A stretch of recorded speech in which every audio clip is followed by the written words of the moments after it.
on. Calm Ignore. down. You having sex with them?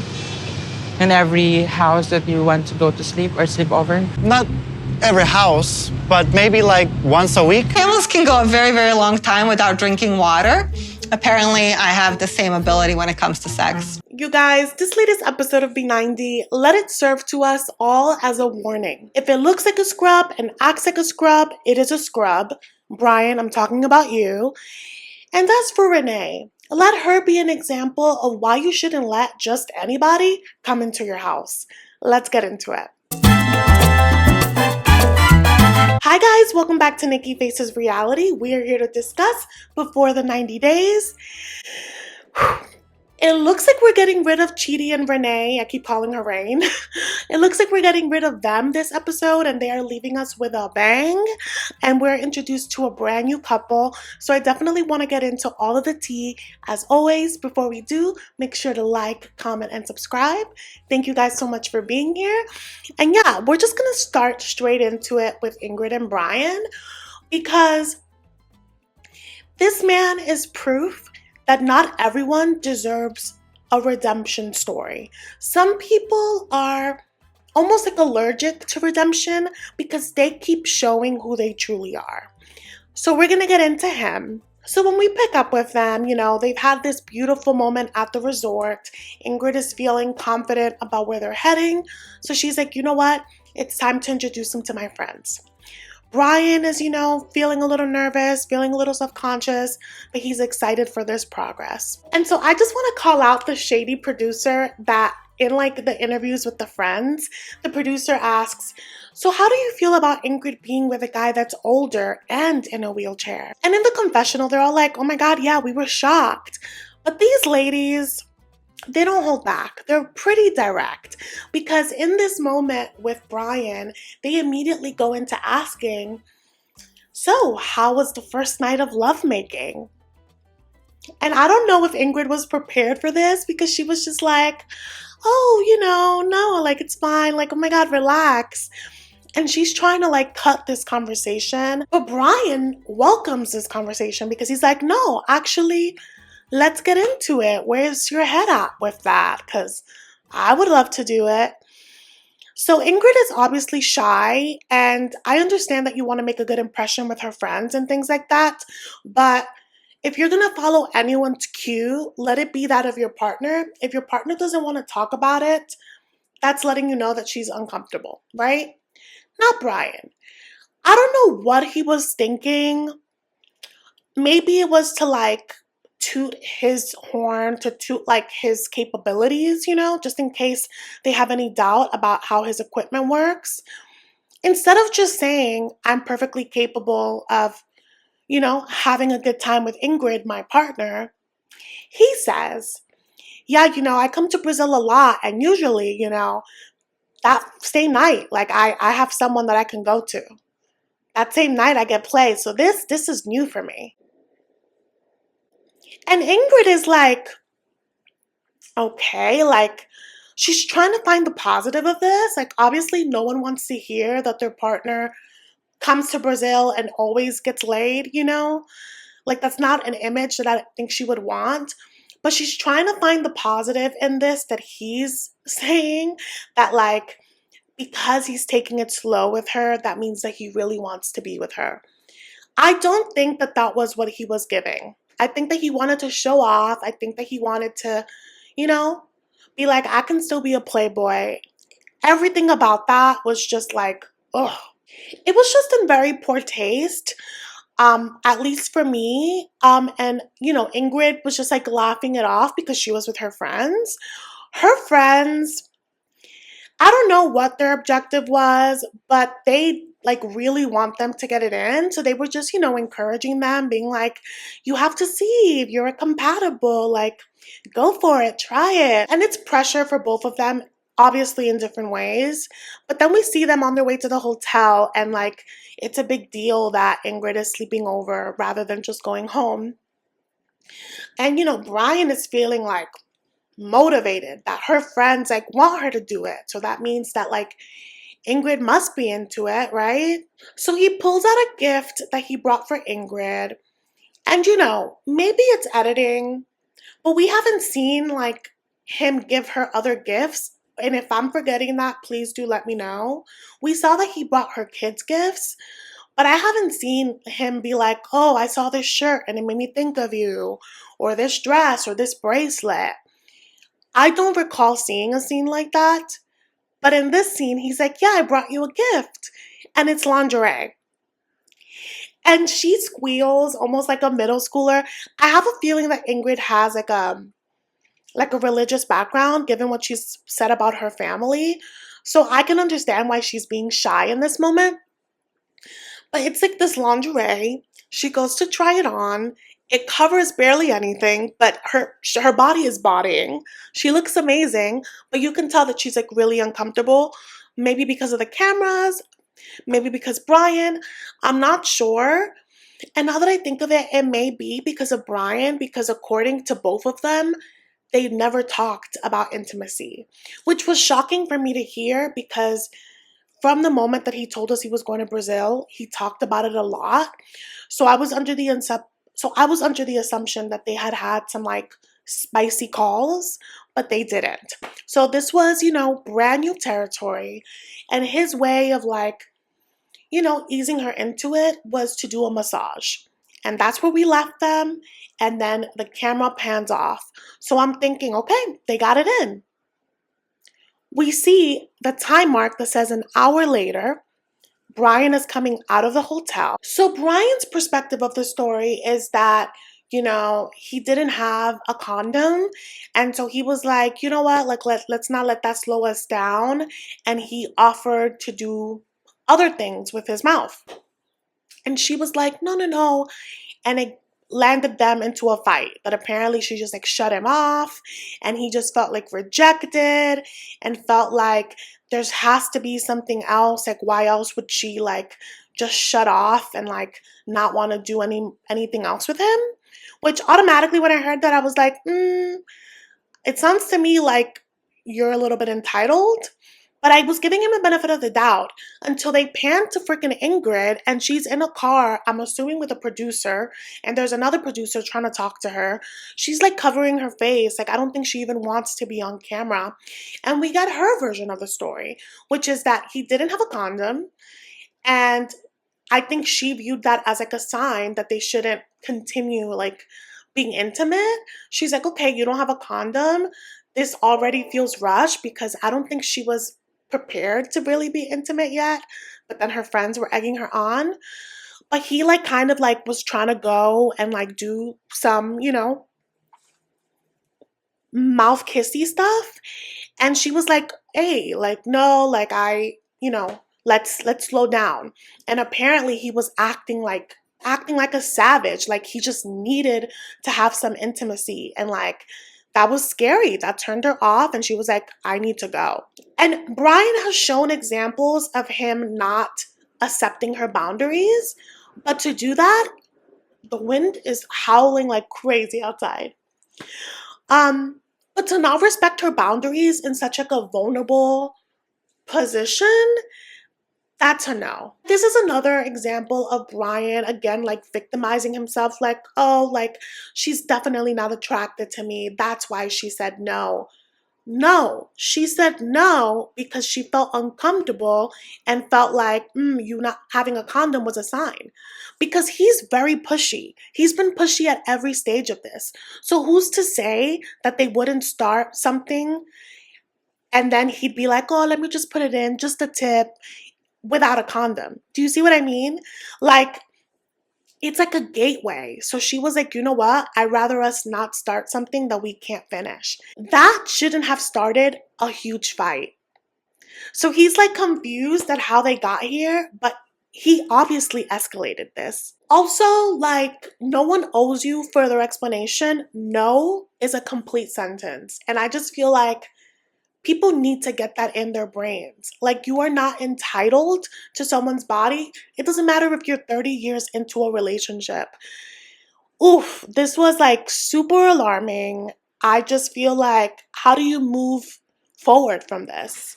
And in the car, Ingrid is like, the psychological pressure, like, it's just so much. Yeah, because she can't say no without him being like, is it because of my wheelchair? It has nothing to do. It's your rank personality. Y'all, it was so much. And what Ingrid says is like, if he doesn't come up to me recognizing that what he did was wrong, like, I don't know how we go from here. So we'll see next week if he gets it. Chances are he doesn't. Let's move on to Chidi and Renee. Let's hope I don't keep calling her Rayne, okay? So when we catch up with them, Renee is packing up because remember, she said that she was gonna go to the hotel. But she's like, yeah, like I reached my breaking point living here with Victoria. And, Chidi comes in and he's like, what's going on? And she's like, the offer still stands for you to come with me to the hotel. And he's like, I have to sleep on it. He already told her no. And she keeps applying pressure. He already told her because of his religion. He already told her because it's not a social norm. And I just think that he also just doesn't want to go with her, period, right?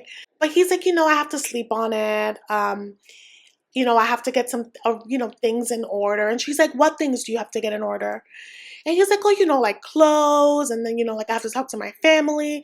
And she's like, that's BS. Like, I'm not asking you to pack your life. You just need to pack a few things. And you could tell that like his voice is cracking because she just like snaps so quickly. It's like, she'll apologize one moment, being like, oh, I'm sorry that I did that. I was just so frustrated. I won't do it again. And then does it again. So like, he's constantly walking on eggshells and you could hear the shake in his voice. And so he's like, I'm sorry that there's things that I have to do. I have to talk to my family. And she's like, this is all an excuse. She's like, I need a man. And how can you call yourself a man when you're asking people for permission?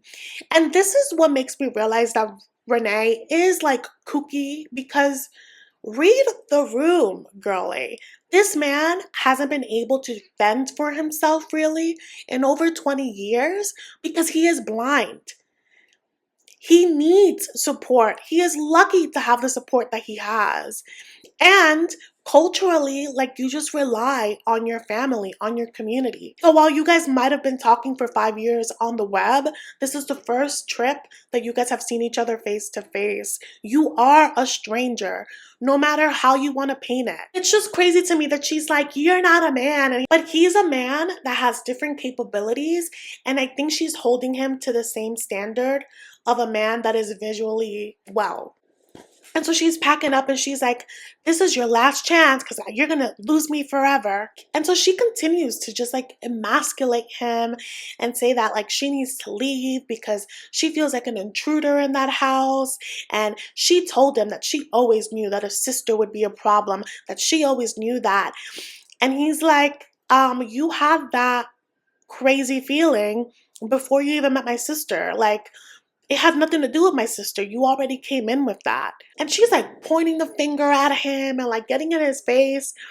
And he can't see any of this. So not only is it disrespectful, but it's like she really like doesn't grasp how all of this is an unsafe position for him. Well, at this point, Chidi's brother-in-law is in the room, Chidi's sister, and they're trying to reason with Renee. And Renee's just like, if you didn't like me, why did you have me in your house? Why did you say that I'm part of your family and all this stuff? And she's like getting in their faces.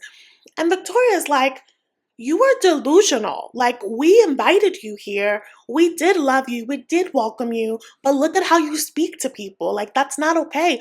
And as Victoria is telling her the reasons, she's getting in her face, Renee.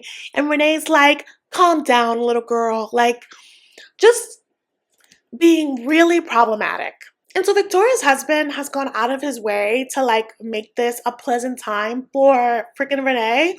But he's like, hey, you're talking to my wife? Like, you need to calm down. Like, this is not acceptable. Can you imagine welcoming someone to your home, giving up your master bedroom, and they think that they can talk to you any kind of way in your house?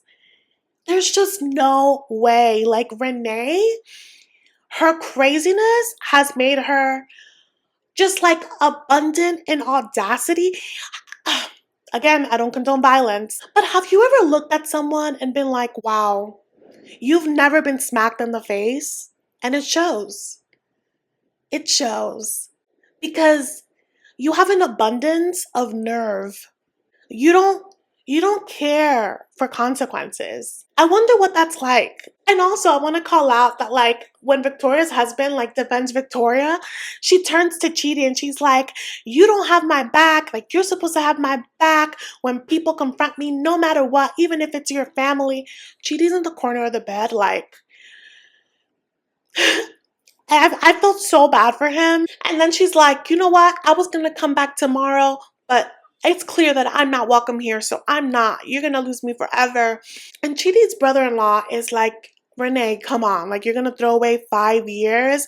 And she's like, no, he's throwing it away. You will see the truth. And she goes on a tangent about something about like the first day on earth. I don't know what she was talking about, but it was definitely not in accordance to their religion.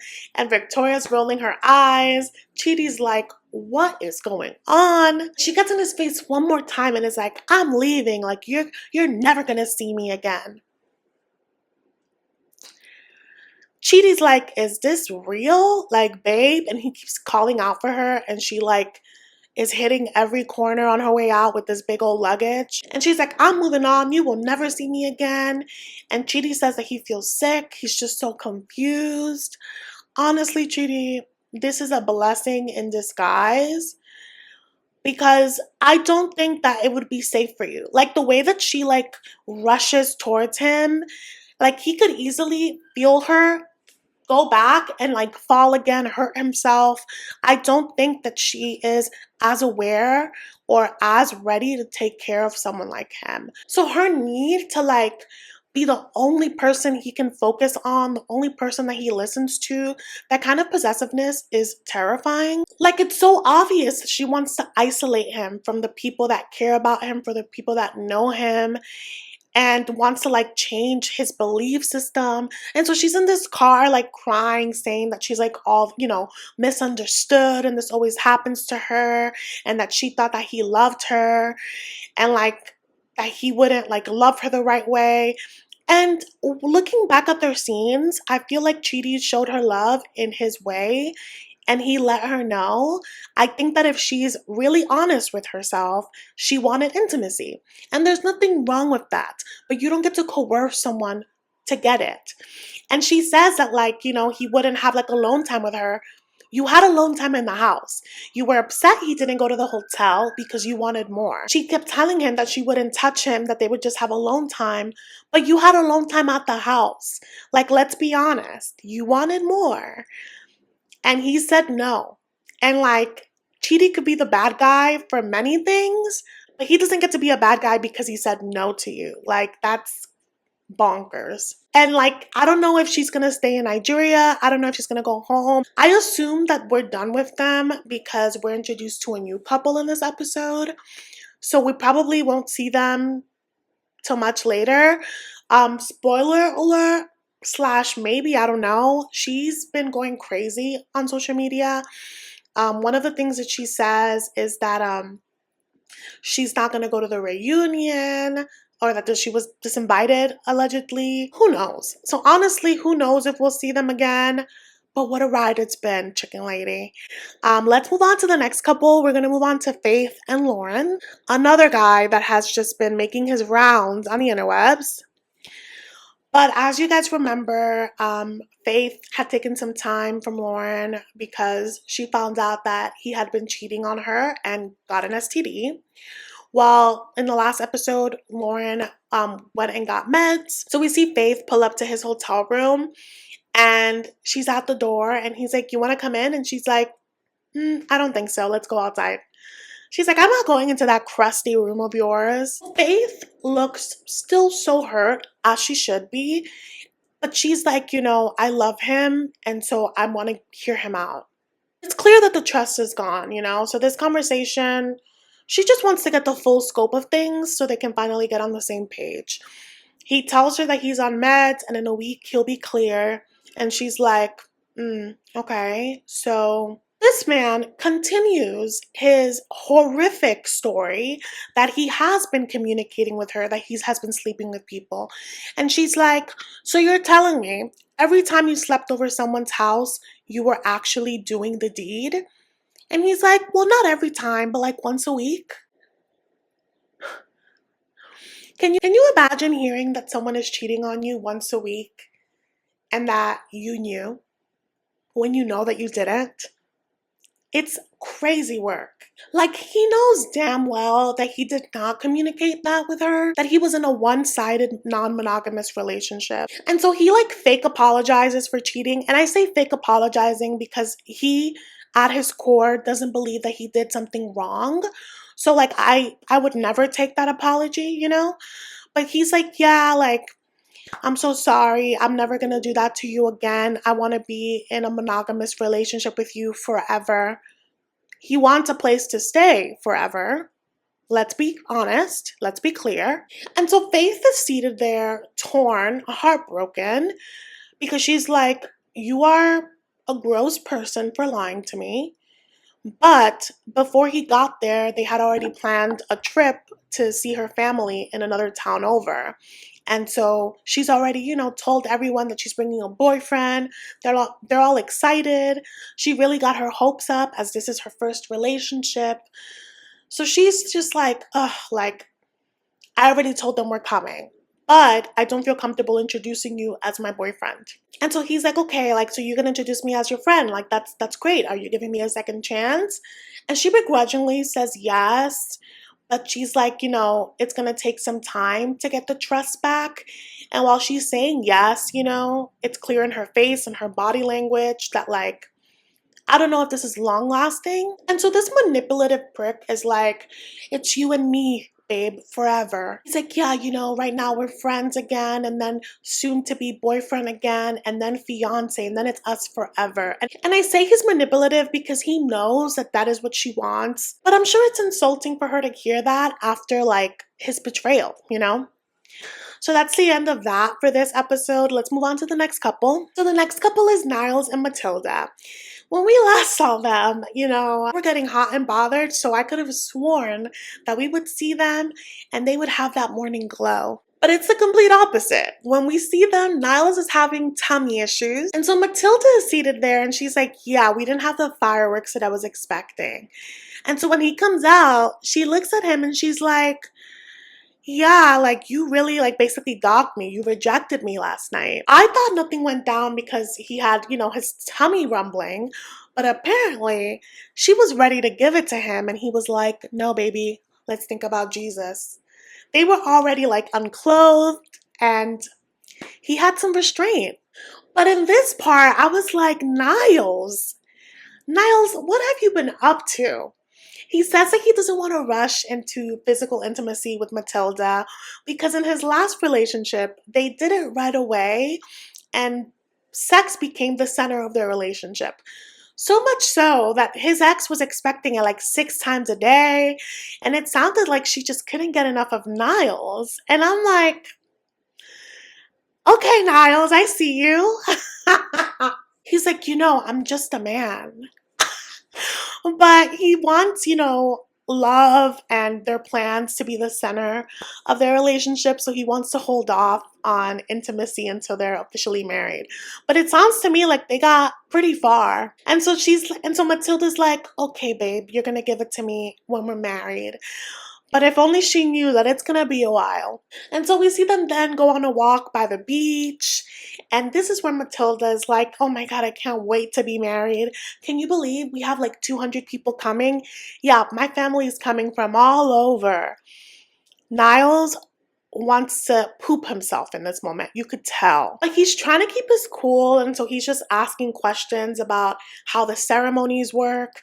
And she talks a little bit about the knocking ceremony, which is where he gives the bride price. He inquires about the bride price, and she's like, oh, don't worry about that. You can ask my family. I don't know, you guys. From that conversation, I was like, I feel like Matilda knows what her family is going to ask for, but doesn't want to like scare him off.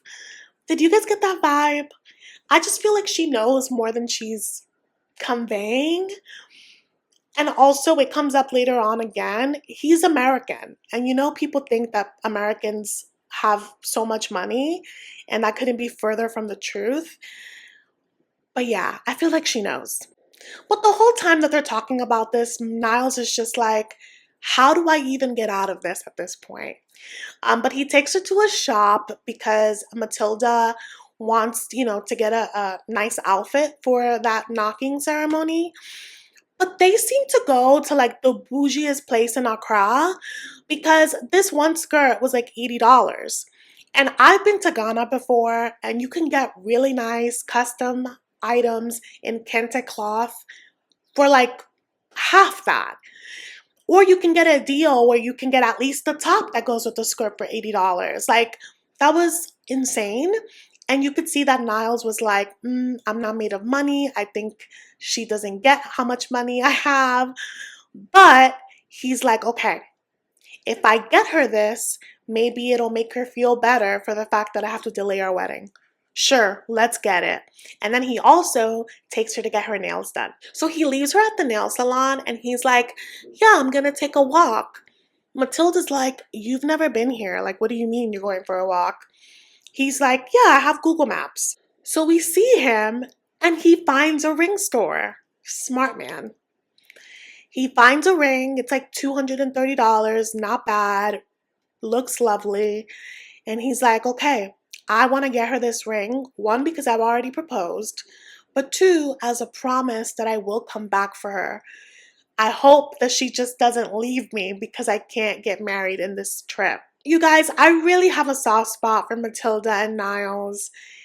I feel like this is such great representation. Like Niles, when he was walking alone in Accra, he says, actually no, he said this in the cab ride when we're seeing like the busy streets. He's like, I may not look it, but I am extremely overstimulated with everything around me. But when you love someone, you step out of your comfort zone. And that's it for them this episode. It looks like next episode, that's when he actually tells her about the wedding, and it looks like she doesn't take it well. So we'll definitely tune into that. Let's move on to Tiger Lily and Adnan. So as you guys remember, Tiger Lily was really upset over, the double standards according to her, even though she's like in a Muslim country. And she married a Muslim man, but she just feels like it's a huge double standard that she wasn't fully aware of because she didn't do research. And so she walks out of the car. That's where we left off last time. In this one, we see her walk out again, and we see his brother follow her. Adnan's brother catches up to her, and she's crying, and he's like, no, don't cry. Like, we just want to look out for you. And she again is like, that's not fair. Like, he gets to shake people's hands, and I can't. So she tells the brother that she's trying so hard to make it work. But I'm like, are you? Like, you've done zero research, so you don't even know when to call his bluff. Like, how could you say that you're trying? I also blame Adnan because he like pushes the goalpost every time. If he were to just be completely transparent, she could work around that. So I think it's a team effort, and they're both choosing to be dense about this. And so she's like, if he's not gonna follow the rules, I won't either. She obviously doesn't get it. But then again, she chose this man. Adnan pulls up and he's like, I want you to be happy, babe. And she's like, do you want me to pretend? Because I'm not happy right now. And he's like, I want to be happy. I want you to be happy too. I want us to share in this. It's going to be okay. And so she's like, do you see how it's hypocritical? And he's saying yes. But you guys, I can guarantee right now that he's not actually agreeing to it being hypocritical. He wants to rush past this moment so that he can enjoy Petra. He doesn't say anything that leads me to believe that he understands, that he's gonna work on it, that he empathizes with her. No. He's like, okay, baby, please stop talking. Let's just smile and pose for photos. And that is exactly what they do. You see them riding camels around the Petra, which I am jealous of. It looks like a dream. But they're like, oh, we're just gonna put this under the rug, like it just doesn't matter. And so like in her interview, Tiger Lily's like, this conversation isn't over. Like, we have to unpack this. But we see that like anytime she tries to do something, she lets him have his way, or she like becomes submissive, and they find no resolution. So I really don't believe that this conversation will go very far. But also, I think she's also like, oh, well, this is his first relationship. He doesn't know what it's like to deal with a woman. And I'm like, babe, It has nothing to do with this being his first relationship. It has everything to do with this being his belief system. Anyway, they are riding around. They're looking lovey-dovey. Shay, the makeup artist and the hairstylist, they're looking at them and they're like, okay, I guess they just put it under the rug. Like, this is worrisome. And she brings it up the next day. The next day, we see them start the journey out of Petra because, you know, they're leaving the next day back to America. And in the car, Shay is like, you know, we've had a beautiful time here, but I'm concerned for the two of you when she's in America because this is a lot to absorb. And like, you know, you guys are going to be apart and the newness is going to wear off. She talks about like, you know, the potential trust issues. And she's basically airing out all of their flaws. And you know, these two can't handle flaws, okay? They don't want to talk about their problems. And Adnan is driving and he's like red because he's like, what is she doing? Like, he says something like, you're worrying my wife. Like, stop that, basically. And in his confessional, he's basically saying that Shay is starting drama, trying to start issues between him and TIGERLILY. And I'm like, no, if anything, if I were you, I would keep an ear out because obviously TIGERLILY talks to Shay. So Shay is just a mouthpiece. Shay is just a mouthpiece for TIGERLILY's deepest fears. But no, they're gonna just deflect. And so when they finally get to the hotel, he looks a bit stoic on the bed. TIGERLILY is packing and she's like, the minute I land, I have to work on getting us a house. Oh, I'm just so sad that I don't know when I'm gonna see you. Because, you know, they have to do the spousal visa. And those can take anywhere from like a year to 2. And all of a sudden, Adnan starts crying. And then she starts crying. And they're just holding each other and they're like, you know, scared for the future and also scared of not being together. I just can't imagine knowing someone a total of 4 months, completely different background, and being like, yeah, I'm gonna marry you and I'm gonna put everything on the line for you like this. And it would be one thing if they talked about real stuff ad nauseum, but they haven't. They're kind of just winging this. So I'm scared for their future. So finally, the last couple is the new couple. It's Vanya, and Bozo. His name is spelled like Bozo, but it's pronounced Bojo. So when we see Vanya, I'm like, who is she? She's a belly dancer. She does like fire performances. You know, the people that like do fire breathing? Insane. This lady works hard for her money. She has like 4 different jobs. I think she's like what, like a vegan baker, an esthetician. She works in a medical office as like an assistant. I don't know how she expects to have time for anything in the world, but she makes time and she has this lovely house. Also, something that I picked up from her immediately, she wears heels at every moment. And we get a little bit of her story. She was engaged like a decade ago. She got proposed to at the Great Wall of China. And then it ended up with her finding out that he was cheating on her like in a very like gruesome way. And that like wrecked her and devastated her. She just didn't think that she'd ever find love again. And so she's originally from Bosnia and she one time took a trip to Bosnia and like different places around and of course got on a dating app and that's where she met Bojo. So Bojo is an international basketball player and they matched and started talking after she had left that town. So they ended up staying in touch online for years and then she had arranged a trip to go back to meet him. And so we learned a little more about this, okay? We see Vanya go to like, it looks like a farmer's market with one of her friends and her friend is like, oh, so like how are you feeling about going to Croatia? Like, are you prepared? Did you vet him for real? And Vanya's like, yes, like I can't wait, the love of my life. And the friend is like, so are you sure though? Because he has broken your heart before. And we find out that the first trip that she had scheduled to go meet Bojo, he was acting a little weird. And then when it came time for her to fly out, he was like, hey, I actually can't see you anymore because I'm with someone else. And so she was devastated, of course. But she's like, you know what? At least he was honest with me.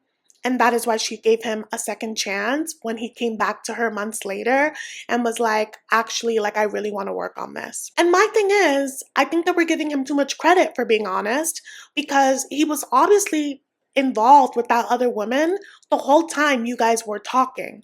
So the honesty should have started day one, not until the very end when you're about to waste all your money to fly to see him. So I really don't know if that honesty means anything. And then Fabiana, this is her friend that she's at the market with. She's like, listen, I love my friend Vanya, but she tends to overlook the big things. And then they always hatch some crazy drama when she's already too deep in it. So I want her to see the warning signs for what they are before she gets too invested in it. And so Vanya is optimistic that it's going to be better this time, that they're at a different place because apparently Bozo has dropped in the magical word of marriage as like a potential in their future. But she's like, listen, if this fails again, like I don't know how I'll ever recover. And Vanya's a gorgeous lady and she knows it. We see her packing up with her cousin. And she's packing up all the sexy heels, all the sexy clothes. And from the outside looking in, I can see why an assumption would be that their relationship is just based off of lust. I think that assumption can be made because she's a belly dancer and she's like this hot lady, but she actually hasn't been intimate with anyone in the last 6 years. So she's like, listen, my friends call me the sex camel, but I'm reaching the time where I'm thirsty. So she is ready to get it in with Bozo, but their connection goes much deeper than that. I had no idea that Bosnia was in a war or has gone through some regime stuff, but she says that she had to like leave when she was really young, that she had several near-death situations. So she, you know, misses home, and I think he went through the same thing with Croatia. So they get each other in that level and are longing for like that connection to home. And that's as much as we get about him. I think we'll meet him in the next episode. But we see her and her bedazzled luggage and heels go to the airport. And in this moment, I was like, oh my God, her and Nikki Exotica would be friends because they match each other's vibe. But anyway, she's at the airport. She has a long ride ahead. And she's like, let me call him. And he doesn't answer. And they haven't talked all day. I think that this is being edited this way to get us like, you know, talking, to get us shaking in our boots because he has abandoned her before. And so that's bringing, you know, all these nerves for her. I think they'll be fine. Vanya says that she has a bad feeling and you could see her like almost start crying. So even if he does show up, which I think he will, I think that a lot of their drama will be around the fact that it seems like he's leading a double life. Also, I don't know how honest he's being about like his finances too, because he lives with his mom and his aunt. And I don't know how much basketball players make overseas, but I feel like there's more there too. So we'll get to know more of their story next week. But that's the end of this episode, you guys. It's a lot. I'm fuming for Ingrid. I feel like that situation that she went through feels like it just feels raw. It just feels exposed. I hate that she went through that. I hate that she had to go through it in front of the camera. There's just a lot. And I really I want to see how he's going to try to get out of this. I want to see Faith next week. I want to see if she toughens up and like dismisses Lauren. But yeah, those are my ending thoughts. I would love to know yours. Do let me know in the comments. Thank you guys so much for watching, and I will see you in the next one.